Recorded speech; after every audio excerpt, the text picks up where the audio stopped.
Buonasera a tutti e vorrei ringraziare innanzitutto la dottoressa Carchio e il professor Mazzanti per l'organizzazione di questo ciclo di Orienta Ius, cioè questi incontri che il nostro Dipartimento ha organizzato proprio per aiutarvi a orientarvi verso il percorso successivo al conseguimento della laurea e questa sera in particolare abbiamo una graditissima ospite, mi fa davvero piacere poterla avere qui con noi, che è il segretario generale del Comune di Udine, la dottoressa Francesca Finco, che non è da moltissimo, tra l'altro, segretaria generale qui a Udine, anche se nella sua carriera pregressa ha ricoperto altri importanti incarichi all'interno delle pubbliche amministrazioni, direi un po' in tutto il territorio della regione. Quindi un'esperienza davvero ricca, davvero variegata e che le ha consentito di acquisire un bagaglio di competenze, direi, di prim'ordine. Per cui davvero questa sera la sua presenza qui con noi è preziosa perché penso vi possa comunicare molto. Soprattutto per chi tra di voi intende orientarsi un domani verso la pubblica amministrazione, che è una meta verso la quale possono puntare tutti gli studenti dei nostri corsi, sia gli studenti della laurea magistrale a ciclo unico in giurisprudenza, sia gli studenti della laurea triennale in diritto per le imprese e le istituzioni, sia ovviamente gli studenti in diritto per l'innovazione delle imprese e delle pubbliche amministrazioni.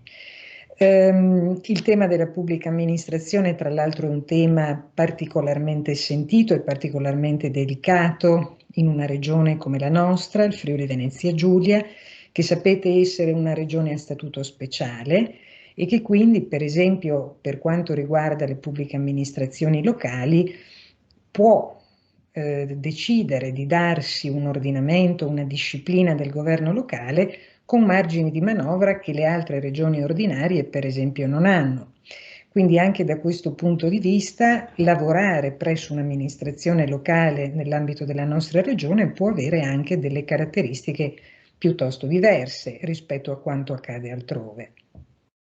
E in particolare, poi venendo diciamo alla cronaca, alla storia più recente, il tema della pubblica amministrazione per noi è particolarmente importante perché avrete notato tutti, è proprio il primo punto dell'agenda del governo Draghi, il tema della riforma della pubblica amministrazione per quanto riguarda anche il piano di ripresa e resilienza che il nostro Parlamento ha appena approvato. Quindi sicuramente l'obiettivo dell'azione di governo sarà puntato sulla pubblica amministrazione. Dalle prime anticipazioni, ma magari la dottoressa Finco sicuramente sarà più precisa di me, uno degli obiettivi è anche quello di agevolare un po' il turnover all'interno del personale che lavora nelle pubbliche amministrazioni, anche facilitando in qualche modo l'accesso. Quindi sicuramente è una prospettiva di orientamento in uscita da tenere assolutamente presente. Bene, non mi dilungo oltre in queste riflessioni di carattere molto generale e interloquiamo adesso con la dottoressa Finco e la prima cosa che volevo chiederle è quando e perché ha deciso di accostarsi al mondo della pubblica amministrazione. Ecco, grazie, grazie per l'invito e per l'occasione che mi fornite di parlare della mia esperienza.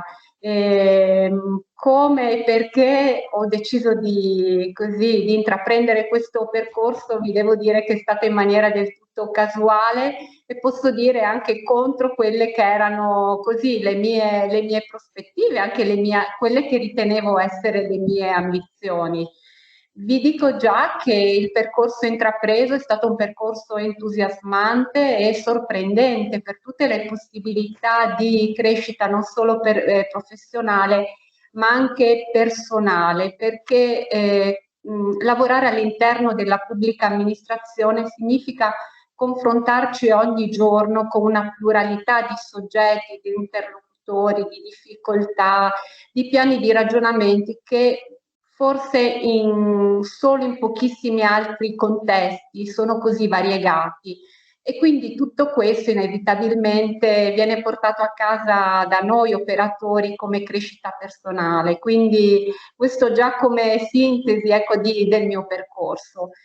Io posso dire che mi sono accostata del tutto casualmente perché così appena laureata pensavo di, così da studente, quando ero studentessa, guardavo anche con una certa sufficienza coloro che i miei compagni di studio che quando pensavano al futuro impiego, alle possibilità lavorative del dopo laurea, contemplavano l'ipotesi di un pubblico impiego. Io devo dire che insomma guardavo con sufficienza chi mirava a questo tipo di percorso perché lo consideravo un percorso piatto, con pochi stimoli e che non avrebbe consentito di mettere a frutto un percorso, insomma, un percorso impegnativo di laurea.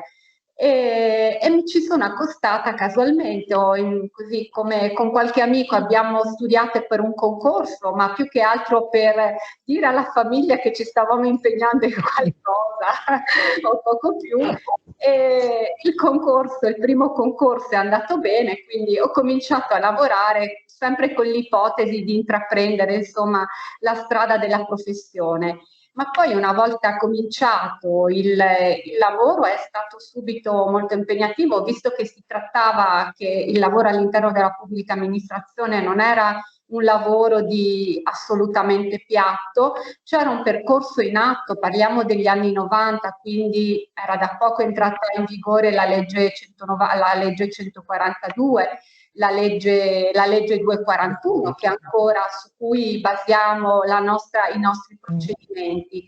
Quindi era iniziato un percorso di innovazione della pubblica amministrazione e quindi mi sono trovata travolta ma anche coinvolta positivamente in questa logica della pubblica amministrazione e di lì poi ovviamente la passione anche che ho potuto sviluppare conoscendo e anche in qualche modo rimangiandomi tutte quelle che erano le mie granitiche certezze da studentessa. Ed eccomi qua, insomma, un percorso devo dire impegnativo perché nulla viene regalato come nelle professioni, nelle carriere universitarie, nemmeno qua nulla viene regalato, quindi il percorso è stato impegnativo, ma devo dire molto gratificante sul piano professionale, ma aggiungo sempre sul piano personale, perché la ricchezza che possiamo, la ricchezza ecco, di esperienze che questo tipo di impiego ci garantisce veramente importante. Certo, infatti proprio le leggi che ricordava la dottoressa Finco, come immagino voi ricordiate, sono due pietre miliari nel processo di evoluzione della pubblica amministrazione nel nostro paese, perché segnano una svolta, diciamo, epocale da una concezione prettamente autoritativa di pubblica amministrazione a un'idea di amministrazione al servizio del cittadino. Si tratta ovviamente, come la dottoressa Finco, penso quotidianamente testimoni di un percorso non privo di difficoltà, di un percorso molto lungo che oggi si sta ancora snodando, penso alla sfida del digitale tra tutte quelle che attualmente la pubblica amministrazione si trova davanti. Quanto è cambiata in questi anni la pubblica amministrazione? È cambiata molto, anche se probabilmente non come si sarebbe aspettato il legislatore, perché assistiamo alla ripetizione di provvedimenti, o meglio, queste misure di incentivazione, di efficienza, di economicità, sono misure che appunto gli studenti sanno bene che erano già contenute, sono già contenute nella legge 241, quindi parliamo di 30 anni fa, ma vengono sempre riproposte come misure a cui l'amministrazione deve tendere e quindi è cambiata sì, ma non quanto in qualche modo avrebbe voluto il legislatore. Certo è che sicuramente è cambiata l'attenzione che c'è nei confronti del cittadino, quindi il cittadino era forse nei primi anni, insomma parliamo fino a 20 anni fa, l'attenzione, tutto l'operato, la legislazione non aveva così, al centro, ecco, della legislazione, dell'operato della pubblica amministrazione, non c'era così come adesso l'attenzione al cittadino, anche se comunque c'è ancora strada da fare. E questo aggiungo non certo perché non ci siano le norme, ma perché purtroppo mi ci metto io in prima fila su questo, tante volte si cerca e si tende a riproporre modalità, procedimenti, senza in realtà andare a coprire tutte le opportunità, ricoprire tutte le opportunità che le norme ci consentono. Pensiamo allo sportello unico delle attività produttive, una misura che esiste da tantissimi anni, è una misura che per il cittadino comporta notevoli agevolazioni, perché con un'unica istanza il cittadino vede soddisfatta tutta una serie o completata tutta una serie di procedimenti che riguardano l'avvio ad esempio di un'attività produttiva. Però se andiamo a verificare quanto tempo effettivamente ci abbiamo messo dal momento in cui questa norma è diventata tale a quando effettivamente queste misure sono diventate operative, vediamo, ecco, che è passato del tempo, e quindi qua sono di fatto lentezze e difficoltà di entrare, di abituarsi, ecco, a una logica un po' più snella rispetto a quella a cui siamo abituati. Questo è anche un mea culpa che faccio io per prima, rispetto alle difficoltà che tante volte il cittadino lamenta insomma, che sono reali. Certo, però diciamo che sono stati fatti anche grandissimi passi avanti e soprattutto questo discorso mi permette di agganciarmi a un'altra considerazione che immagino la dottoressa Finco condividerà.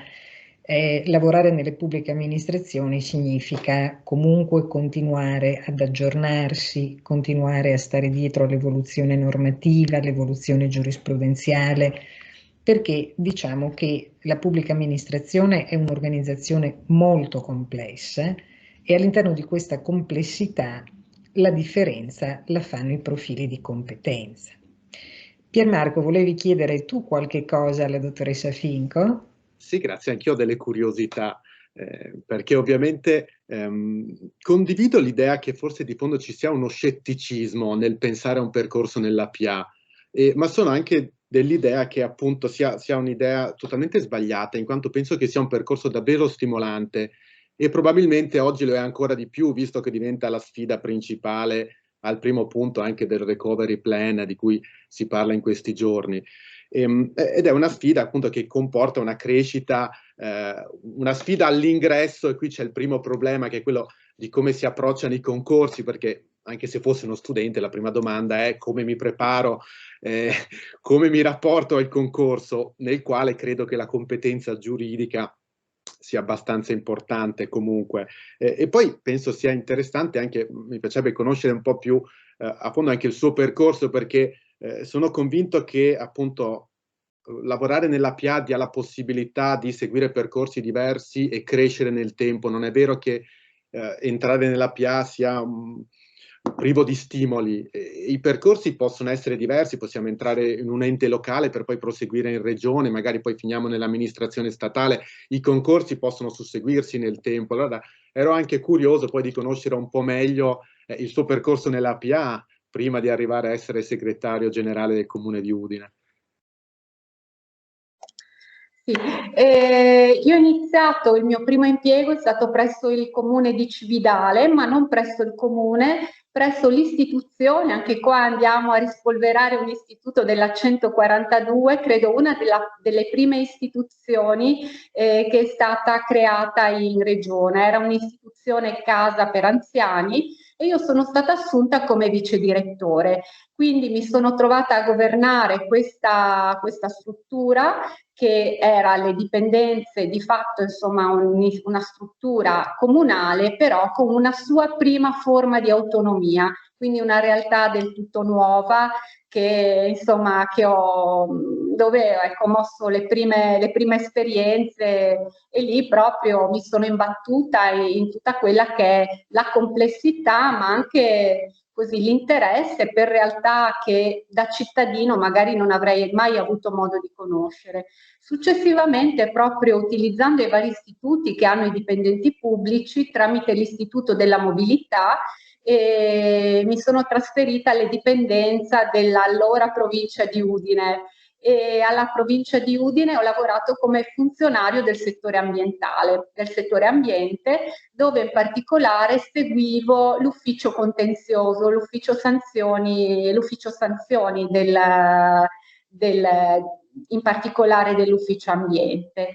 Successivamente, in seguito a una progressione di carriera, sono diventata, parlo anche di enti e di figure che non ci sono più, nel senso che successivamente, a seguito di un concorso, sempre alle dipendenze della provincia di Udine, sono diventata funzionario coordinatore di un istituto scolastico, quando il personale degli istituti scolastici superiori erano dipendenti delle province, cosa che nei primi anni 2000 poi è stata superata.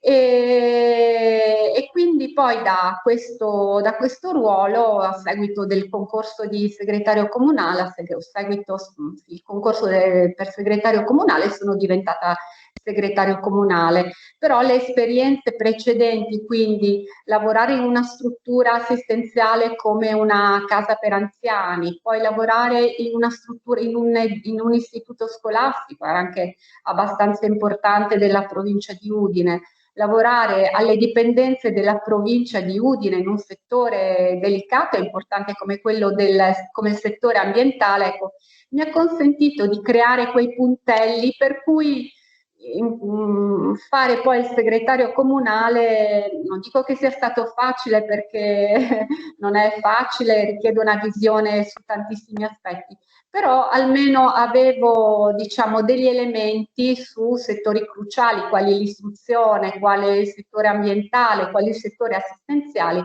che comunque per l'attività di un comune sono fondamentali e rivestono sempre una rilevanza strategica per tutti gli amministratori. Quindi ci sono anche istituti che consentono proprio ai dipendenti pubblici di fare esperienze diverse e magari di trovare quello che è il punto d'arrivo più confacente alle loro attitudini, alle loro aspirazioni. Quindi gli istituti ad esempio per me è stato l'istituto della mobilità in alcuni casi, ma poi ecco, volendo ci sono anche dipendenti, così allargo un po' lo scenario, ci sono anche dipendenti, penso al comune di Udine che insomma conta 800 dipendenti, ci sono dipendenti che vengono chiesti tra virgolette in prestito, quindi a comando, da altri enti per determinati progetti, per determinate attività e quindi pur rimanendo dipendenti del comune di Udine prestano la loro attività temporaneamente per il tempo concordato con l'altra amministrazione alle dipendenze di altri enti per sviluppare o approfondire determinati temi. Quindi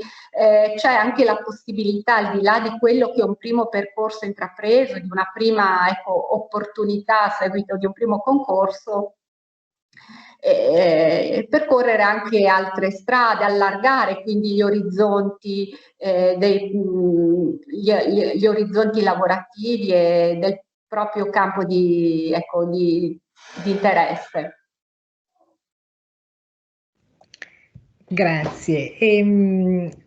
Tornando a quello che diceva inizialmente Piermarco, uno studente che si laurea e che poi oggi si mette nell'ottica di partecipare ad un concorso per accedere in una pubblica amministrazione. Secondo te, su che cosa deve puntare la sua preparazione? Cioè, quali sono gli assi nella manica, tra virgolette, da avere per cercare? Poi è chiaro che c'è una componente anche di fortuna che c'è ovunque, c'è in tutti i tipi di concorsi, anche in quelli riguardanti l'accesso nelle PA. Però, diciamo, per presentarsi in maniera solida, no? In maniera, diciamo, credibile, qual è secondo te il tipo di aspetti su cui un neolaureato deve puntare? Allora, prima di tutto la passione e la reale intenzione di intraprendere questo percorso, perché non è una strada banale, non è, ecco, l'ho premesso io, non avevo alcun interesse, poi quando mi sono messa a studiare per il concorso l'ho fatto seriamente e di lì la passione è cresciuta, per cui sicuramente bisogna crederci. E rispetto a quando ho studiato io per il primo concorso, ricordo che sono andata a chiedere le copie delle delibere perché non esistevano albi pretori online, tutto, ecco, amministrazione trasparente, tutto ciò che adesso, stando seduta da questa mia sedia, posso vedere tutto quello che fanno tutte le amministrazioni d'Italia e di più. Quindi sicuramente deve avere ben chiaro quello che è l'ordinamento amministrativo degli enti, quindi questo deve essere fondamentale, deve avere la chiarezza rispetto al funzionamento dell'ente. Queste quindi le regole fondamentali e le regole del gioco della pubblica amministrazione devono essere molto chiare. Importante anche che conosca quello che è l'ordinamento del personale degli enti locali. Ecco, noi gestiamo il personale con i poteri del privato datore di lavoro, ecco, quindi deve avere chiaro anche quali sono, ecco, l'ordinamento del pubblico impiego e gli elementi della contrattualistica. Questi sono gli elementi cardine che per qualsiasi tipo di settore uno studente o insomma un candidato voglia intraprendere, questi sono gli elementi chiave. A questo aggiungo appunto oggi gli enti hanno l'obbligo di pubblicare tutto, per cui i siti internet del comune sono fonti indispensabili, secondo me, da consultare, non solo quelle dell'amministrazione per il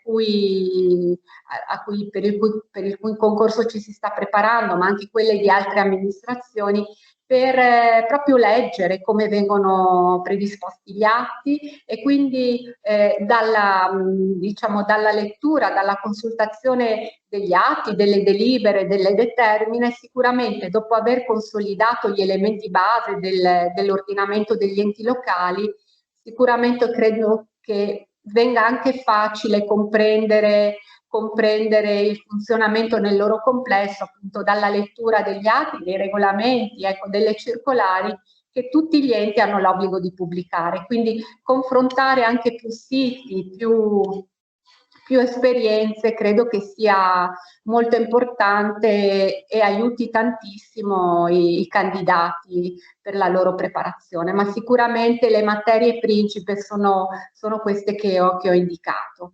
Con riferimento proprio, e lo dico alla professoressa D'Orlando, alla normativa speciale, perché questa per noi nei concorsi la chiediamo sempre, è sempre necessario che il candidato abbia presente in quale contesto di autonomia si verrà a lavorare.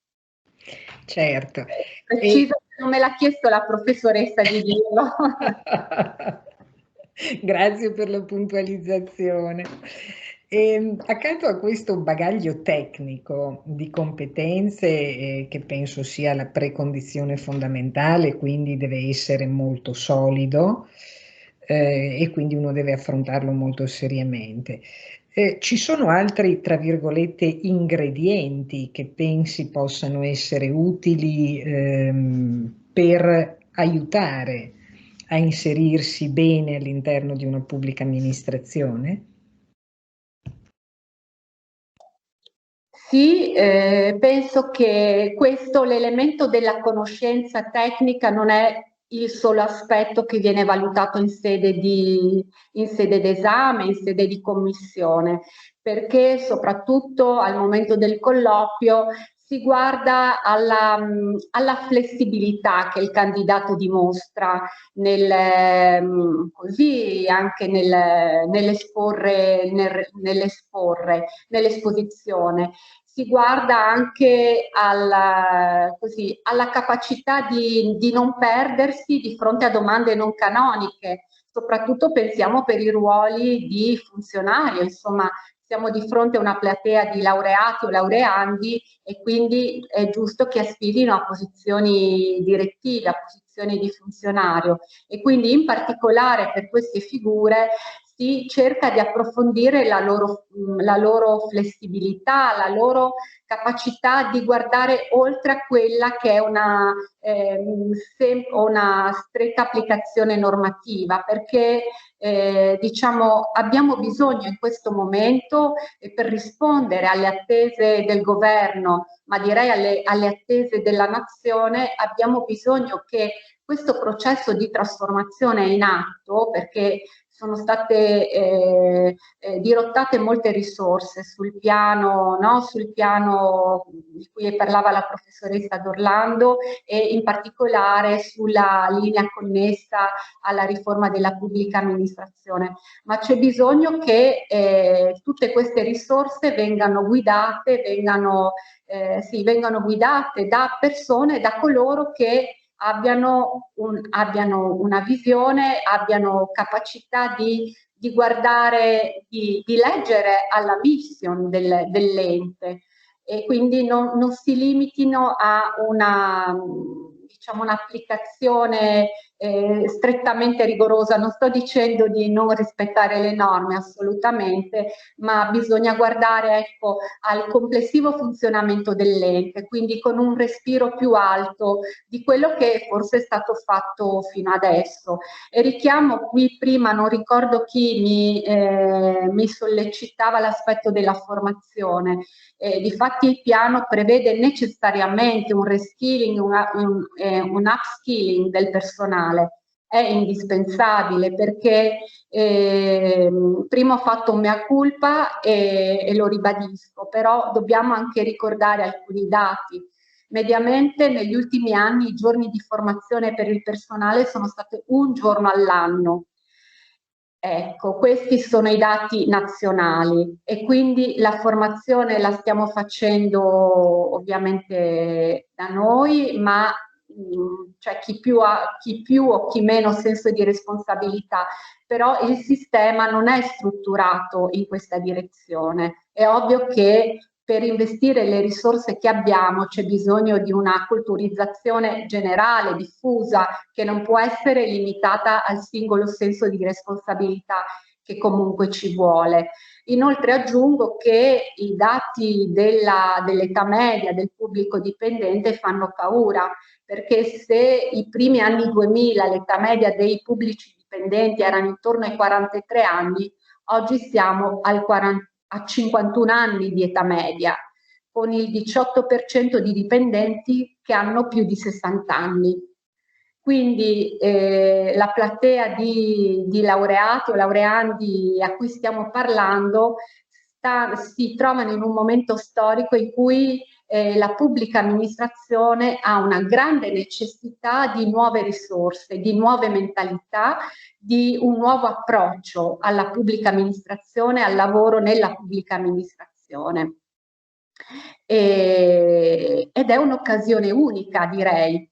Ecco, a questo proposito, tra l'altro, mi permetto di ricordare a chi ci sta ascoltando che adesso che le misure, diciamo, sanitarie sono state leggermente allentate, è possibile anche riprendere l'attività di tirocinio. e noi, Dipartimento di Scienze Giuridiche, proprio con il Comune di Udine, quindi in particolare con la dottoressa Finco in questo momento, abbiamo una convenzione per i tirocini che riguarda sia i tirocini pre-laurea sia i tirocini post-lauream. Quindi questa è un'occasione, tra l'altro, molto importante per poter conoscere da vicino il funzionamento della pubblica amministrazione. Tra l'altro la dottoressa Finco penso abbia già anche qualche idea di dove si potrebbero collocare questi tirocinanti, e da quello che mi ha detto sarebbe davvero un'esperienza molto interessante per chi avesse intenzione, insomma, di provarci. Ecco. Piermarco, volevi aggiungere qualcosa? Sì, volevo formulare un'altra domanda riallacciandomi appunto alla necessità di nuove leve e ai cambiamenti che sono in atto nella pubblica amministrazione, per capire quanto può essere utile anche una conoscenza, una competenza digitale nel concorso e poi nella progressione di carriera nella PA, perché la PA è al centro delle future politiche appunto del governo Draghi, ma si lega alla transizione digitale e al passaggio appunto in un nuovo rapporto pubblico-privato che fa della digitalizzazione delle tecnologie, penso anche all'algoritmo, di strumenti importanti. Quindi mi chiedo quanto sia importante per uno studente avere una certa conoscenza di questi strumenti. Sì, sì, anche perché secondo me avere competenze digitali non significa soltanto saper compilare bene una tabella Excel o altro, ma significa avere anche una mente dal punto di vista organizzativo più pronta a gestire i processi. Quindi è assolutamente importante che ci siano queste abilità, e difatti ecco, l'attenzione che ha l'Università di Udine, che ha individuato proprio un percorso di studi sull'innovazione, risponde pienamente a questi tempi e alle necessità della pubblica amministrazione. È vero che da anni dobbiamo testare in sede di concorso le conoscenze informatiche, però le conoscenze informatiche ormai non sono limitate appunto all'uso dei programmi base, ma significa anche avere la mentalità per gestire i processi in quest'ottica. Quindi non meramente i software, diciamo, gli strumenti base che usiamo anche a casa, ma proprio una mentalità che guidi i processi in quest'ottica, quindi in un'ottica efficiente. Ecco, non so se mi sono spiegata. Sì, dal mio punto di vista sì, non so se poi qualche studente abbia qualche dubbio in più, visto che siamo qua apposta. Sì, anche perché, ecco, scusi professoressa, ecco, oltre metà della documentazione, guardo i dati del protocollo del Comune di Udine, insomma uno dei dati, oltre metà della documentazione arriva al protocollo ormai in formato digitale, via PEC, e oltre metà e altrettanto, e più di altrettanto, viene evasa in formato digitale. Quindi significa che per gestire i dati a questo modo, quindi i processi a questo modo, ci deve essere anche un'organizzazione e una mentalità diciamo, che sia inclinata in questa direzione. Certo, sì, tra i presenti immagino, anzi più che immagino, constato, leggendo l'elenco, che ci sono in particolare degli studenti della laurea magistrale in giurisprudenza e anche della nostra laurea magistrale in diritto per l'innovazione.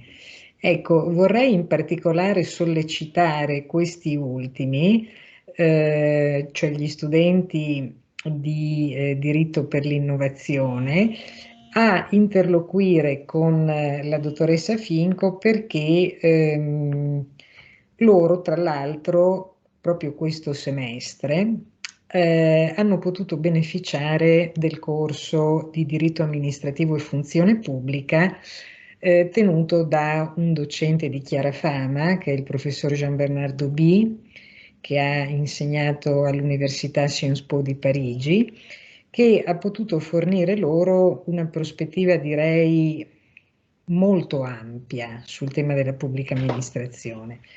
E terminato il percorso con lui, adesso hanno stretto l'obiettivo e proprio con il dottor Cipriano, che era il segretario generale del comune di Udine proprio prima della dottoressa Finco, quindi possiamo dire la dottoressa Finco è succeduta al dottor Cipriano e con il dottor Cipriano hanno iniziato, ecco, ad affrontare alcuni temi, diciamo, molto specifici riguardanti la pubblica amministrazione.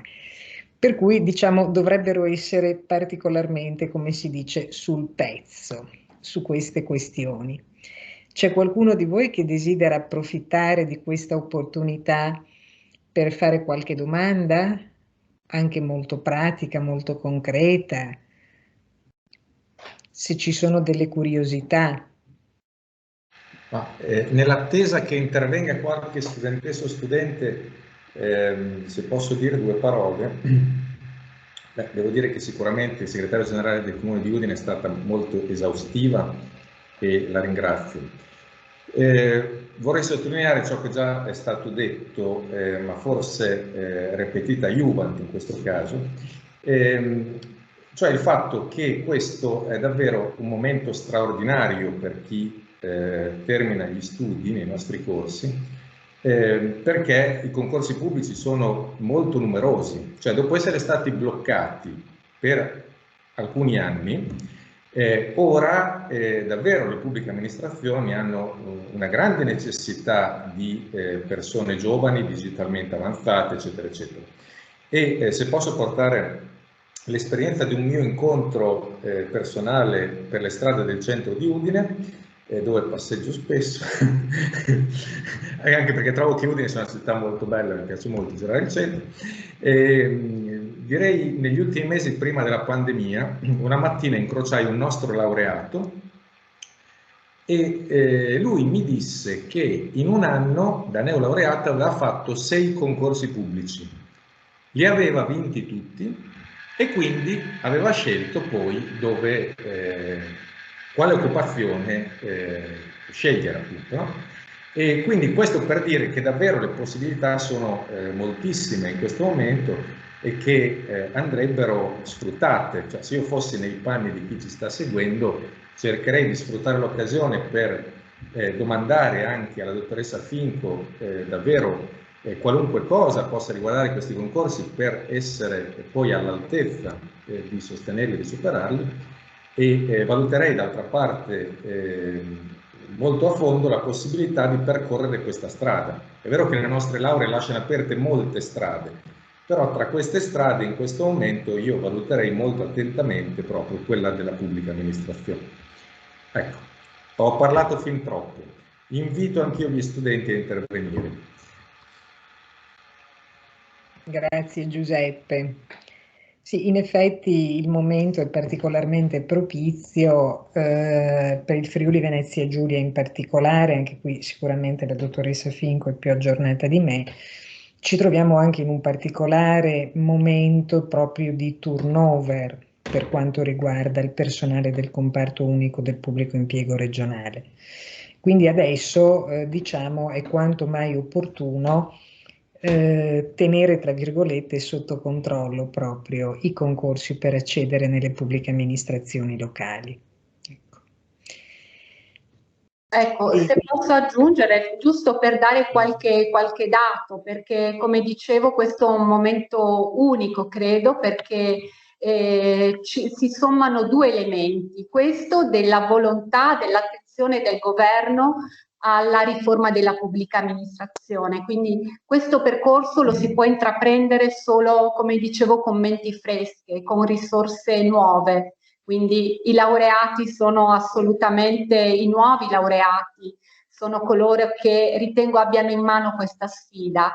E l'altro elemento, che l'abbiamo detto prima, per più di 10 anni le assunzioni sono state bloccate perché la spesa, il costo del dipendente pubblico era stato, diciamo, additato come una delle cause una dei mali dell'Italia. E quindi dal 2006 di fatto non abbiamo assunto nessuno.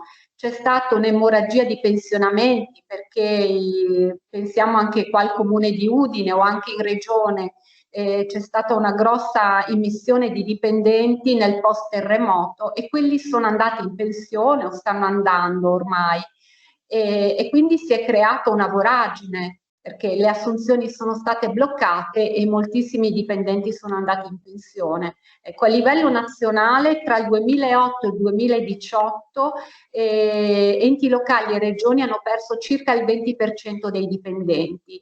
In regione, per la mia esperienza, tra il 2016 e il 2021, io credo che si arrivi intorno al 30% di pensionamenti. Quindi i dati sono veramente, veramente importanti. E ovvio, ritengo che non sia giusto fare sostituzioni uno a uno. Quindi ovvio che le dimensioni delle dotazioni organiche andranno riviste e vanno ragionate.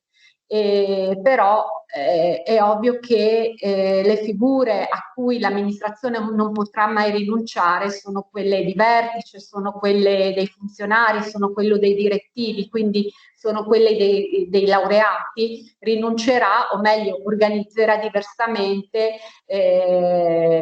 attività ausiliarie, pensiamo agli operai, pensiamo all'uscerato, pensiamo, ecco, attività di questo tipo, ma la guida non può essere esternalizzata, la mente, ecco, non può essere, la strategia non può essere esternalizzata, e quindi deve continuare, ovviamente deve essere portata avanti dalle persone, dai funzionari. In questo aggiungo, insomma, non so se mi allargo troppo, ma nell'ultimo anno c'è stata questa grande spinta data dall'epidemia, dalla pandemia, che a ripensare i processi nell'ottica dello smart working, perché diciamolo pure, molti di noi non hanno fatto smart working ma hanno fatto home working, o meglio hanno lavorato da casa. Lo smart working significa ripensare di fatto i processi e individuare quella parte degli stessi che possono essere effettivamente resi da remoto. Ma anche questo significa un ripensare i progetti in un'ottica, i processi in un'ottica digitale e in un'ottica di sistema. Quindi questa è una sfida tutta aperta. Bene, grazie anche per... vediamo, c'è un messaggio, vediamo se il mio lento computer... Mi scuso, ma volevo chiedere alla dottoressa Finco, dopo aver constatato l'importanza delle conoscenze digitali, il peso della conoscenza della lingua inglese in un concorso per la PA. Sì, anche questo, la verifica della conoscenza della lingua inglese viene prevista da tempo, quindi da moltissimi anni andiamo a verificare. Attualmente, tranne che per posizioni in cui venga richiesto, magari se uno lavora all'ufficio turismo, in cui quindi la conoscenza dell'inglese, la conoscenza di una lingua sia determinante per il ruolo, noi attualmente siamo tenuti a verificarne solo la conoscenza a un livello medio, però ci deve essere la conoscenza, quindi è d'obbligo conoscerla a un livello medio, insomma non eccellente, penso a funzionari amministrativi, amministrativo-contabili o tecnici, laddove invece ovviamente si pensi a ruoli in cui, non so, ufficio relazioni internazionali o ufficio turismo, ovviamente questo tipo di conoscenza sarà proprio materia d'esame. Grazie. Sì, a proposito di quello che prima diceva la dottoressa Finco, appunto, che confermava questo turnover, questa è una delle ragioni che tra l'altro ha spinto il nostro Dipartimento di Scienze Giuridiche a concentrarci proprio sulla formazione di professionalità di questo tipo. E tra l'altro approfitto anche per comunicare alla dottoressa Finco, abbiamo deciso che anche in relazione al varo del nuovo piano strategico di Dipartimento cercheremo di potenziare sempre di più il curriculum riguardante le pubbliche amministrazioni, proprio perché riteniamo che un dipartimento all'interno dell'Università di Udine, un dipartimento di scienze giuridiche dell'Università di Udine, debba farsi carico proprio dal punto di vista istituzionale della formazione del personale della pubblica amministrazione regionale, perché questo significa, come si suol dire, fare sistema, e in particolare significa anche, adesso non per ritornare sempre sul discorso dell'autonomia speciale, ma significa comunque creare dei funzionari pubblici che abbiano anche una certa forma mentis, una certa sensibilità, oltre che una certa preparazione. Quindi questa per noi è davvero una sfida importante come Dipartimento, e ovviamente chiediamo ai nostri studenti di accettarla insieme a noi questa sfida, perché vorremmo anche vincerla. Vedo un'altra domanda: quali sono le materie del diritto da tenere in maggior considerazione per il concorso pubblico? Beh, sicuramente il diritto amministrativo e l'ordinamento degli enti locali, dicevo, con particolare riferimento alle autonomie locali. Quindi questi sono i due aspetti principali, ma anche il pubblico impiego, quindi l'ordinamento, il decreto legislativo 165, e la contrattualistica, quindi i contratti pubblici. Questi sono i tre capisaldi su cui in tutti i concorsi, insomma, vengono in qualche modo esplorati. Ecco, queste sono tutte materie che ovviamente da noi ci sono.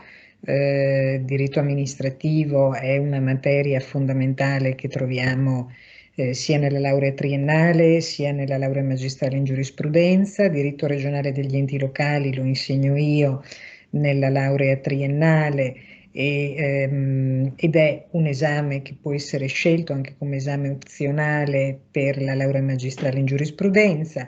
Abbiamo poi un insegnamento ad hoc che è il diritto del lavoro nelle pubbliche amministrazioni, e poi abbiamo anche l'insegnamento di appalti e contratti, che troviamo, se non ero proprio nella nostra nuova laurea magistrale in diritto per l'innovazione, che è parimenti opzionabile anche negli altri corsi.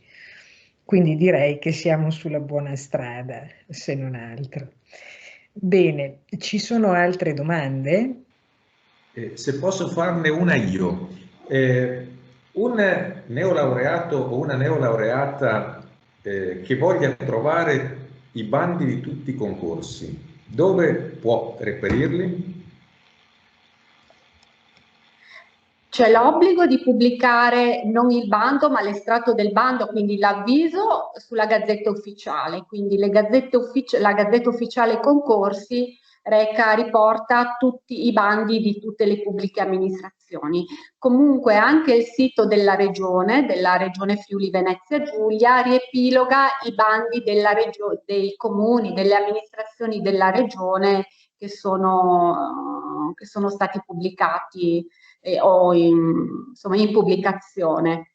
Poi i singoli, talvolta anche i siti dei singoli comuni riportano bandi anche di altre amministrazioni, ma questo non è sempre. Però il documento ufficiale è la Gazzetta Ufficiale dei Concorsi.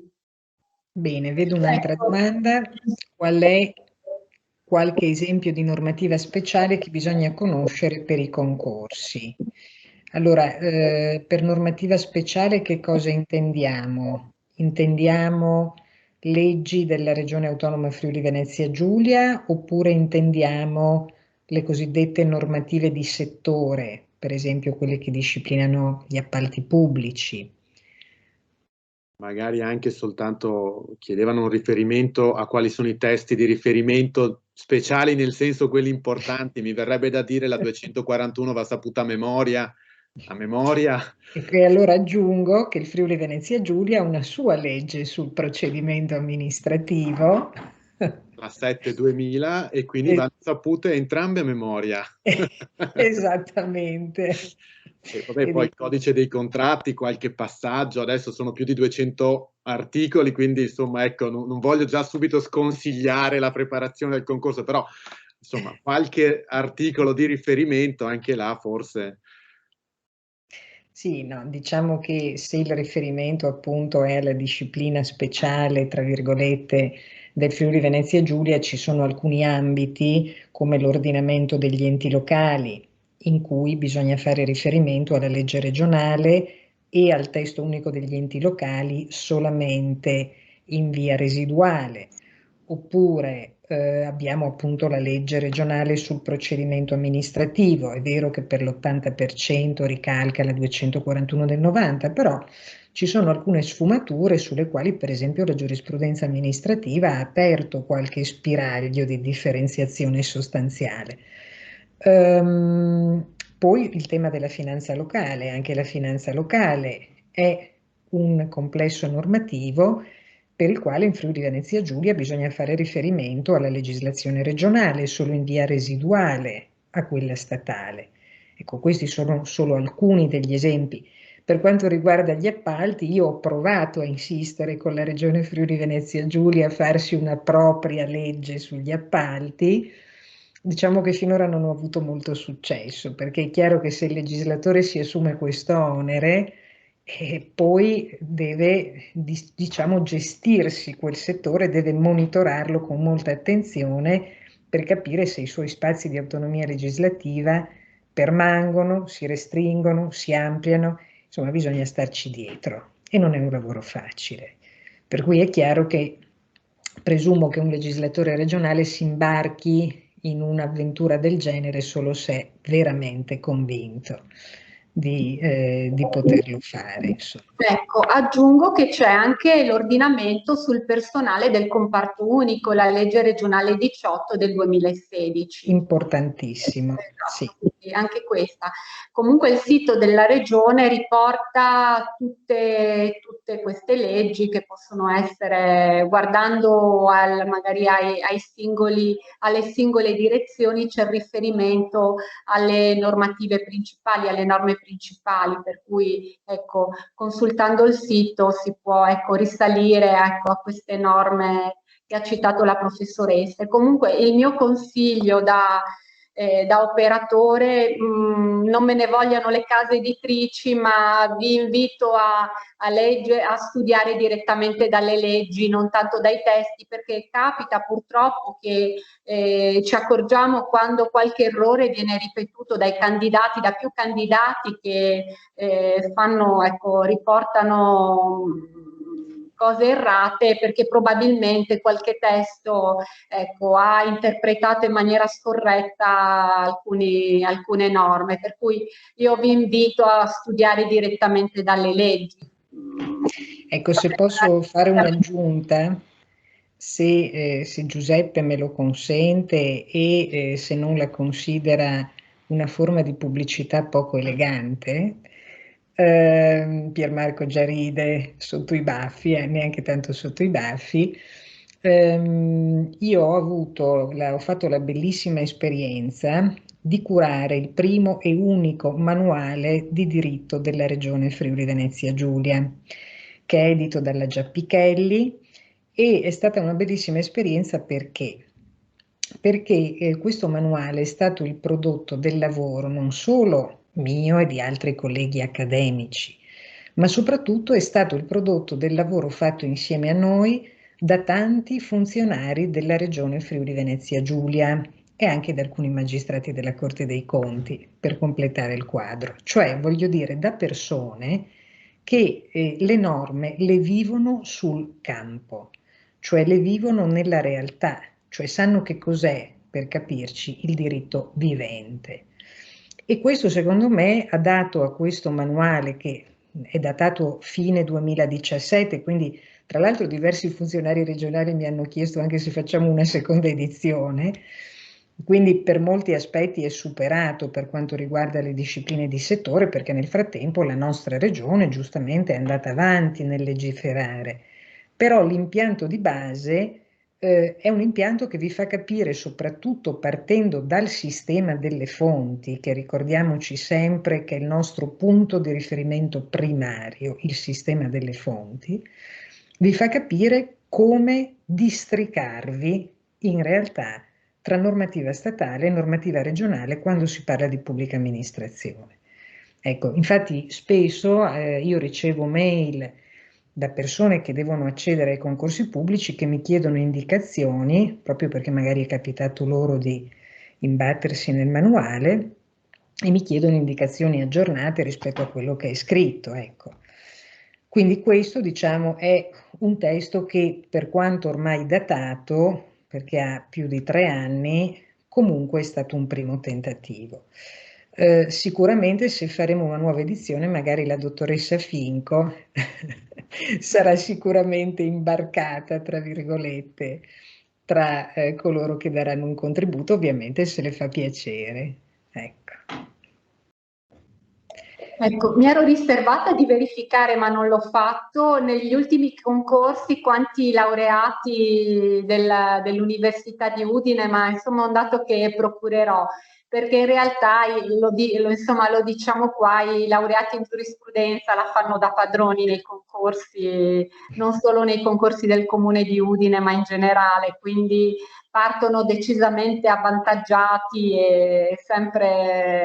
e sono sempre molto graditi comunque come vincitori di concorsi, perché rappresentano per l'amministrazione una garanzia.